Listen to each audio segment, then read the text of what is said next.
My name is Bethany Lynch. I am a junior at UNC and I'm studying special education. So I got connected to Young Life in the last year. I transferred from another school to UNC and I joined a sorority, and the first week I joined, Lily from Young Life came up and asked to get Fuzzy's tacos with me.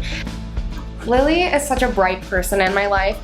She was not the kind of person I was expecting to meet in college, especially with the stereotypes that sorority members have. I wasn't expecting to meet someone so pure and loving and always reaching out, always there. No matter what time I call her at night, she'll always pick up. Just a wonderful friend. Trying to figure out even where I really found Jesus is kind of hard, because there are times in my life I found Jesus and then I was really strong in my faith, and then I'd go a couple years not thinking twice about him, and then I'd go back. Even though I was raised with going to church on Sunday, when I was about 15 years old, my parents stopped when things started happening in their life that shook their faith, and I kind of just went my own way and I didn't think twice about God. I graduated early and I decided that I wanted to move and go to South Carolina. So I was 19 years old when I moved to South Carolina, and I was in a terrible relationship. Clearly one of the worst relationships I've ever been in.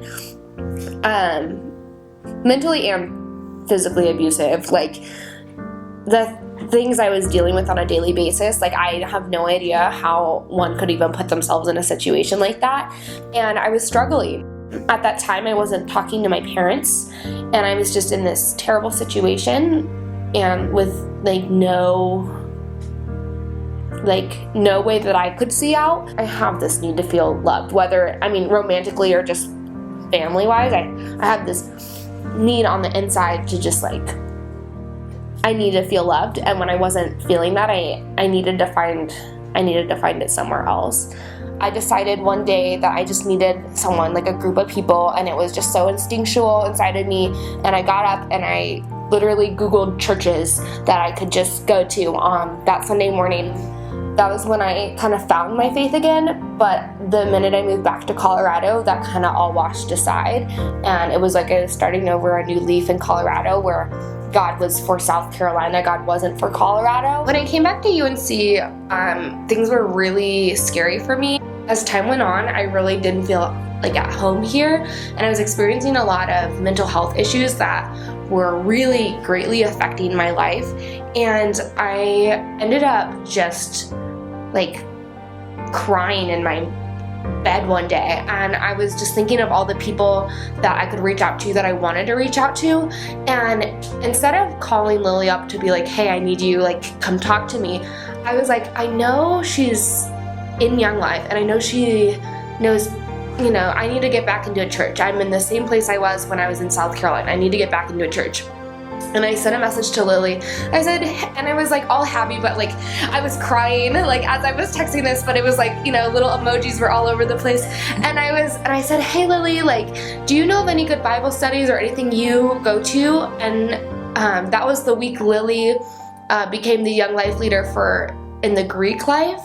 And she's you know what? I'm just starting something. I would love for you to come. And then literally the next night I was able to attend a Bible study that she was leading that really got me back to my faith. I really didn't want to go on the spring break trip. Just the thought of being put in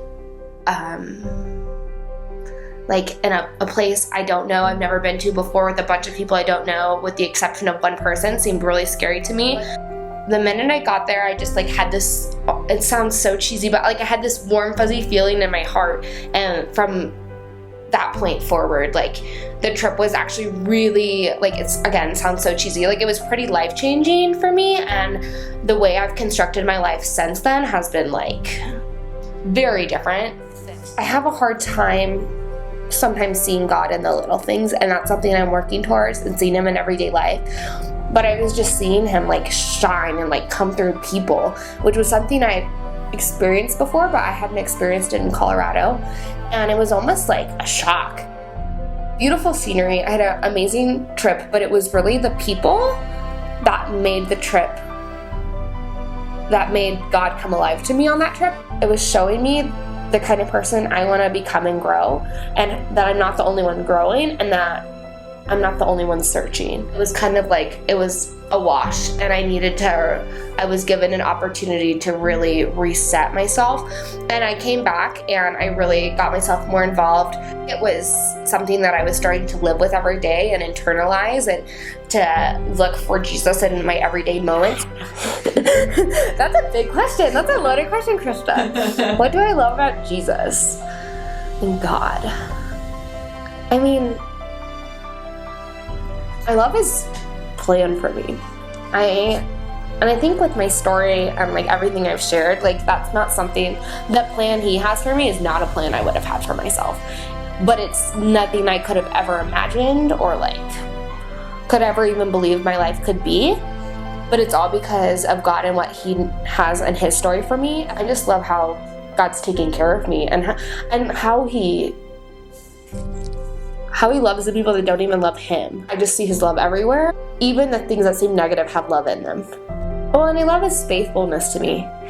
Because it's so hard for me to feel like, just with my past, that people aren't going to give up on me, and that I'm not just another one in a couple million people on this earth. I love that I'm so special and cared for. And when I'm going through hard times, I think that's such a thing to hold on to.